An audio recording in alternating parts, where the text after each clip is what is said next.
কি রে বধু, আজকে মাঠে ফুটবল খেলতে গেছিলি শুনলাম। হ্যাঁ স্যার, গেছিলাম তো। তা কি কেমন খেলা হলো? স্যার আজকে খুব ভালো খেলা হলো, আমি একটা গোলও মেরেছি। বাহ, দারুণ ব্যাপার। তাহলে সেই আনন্দে আমার একটা প্রশ্নের উত্তর দে দেখি। ঠিক আছে স্যার, আপনি প্রশ্ন করুন। মনে কর তোর হাতে 4টে কমলা লেবু আছে। হ্যাঁ স্যার। আমি তোর ভাইকে তার থেকে 2টো কমলা লেবু দিতে বললাম। হ্যাঁ স্যার। তাহলে তোর হাতে কটা কমলা লেবু থাকবে? স্যার 4টি থাকবে। 4টে থাকবে? হ্যাঁ কিন্তু আমি যে তোর ভাইকে 2টো কমলা লেবু দিতে বললাম। হ্যাঁ স্যার, সে তো আপনি দিতে বললেন, কিন্তু লেবু হচ্ছে আমার খুব প্রিয় জিনিস, তাই আমি প্রাণে ধরে আমার ভাইকে 2টো লেবু দিতে পারবো না। আপনি তাই বলুন। বলিস কি রে?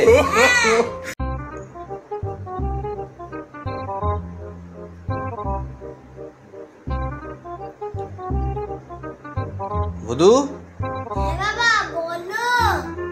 আচ্ছা ভদু, তুই বড় হয়ে কি হতে চাস বলতো?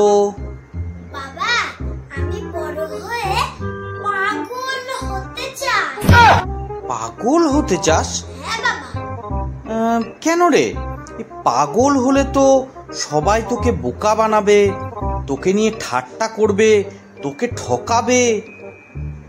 কিন্তু বাবা, আমি তো কাউকে ঠকাবো না, কিন্তু তাছাড়া পাগলের কেউ শত্রু হয় না, সবাই আমার বন্ধু হবে। বাহ বাহ, খুব ভালো বলেছিস।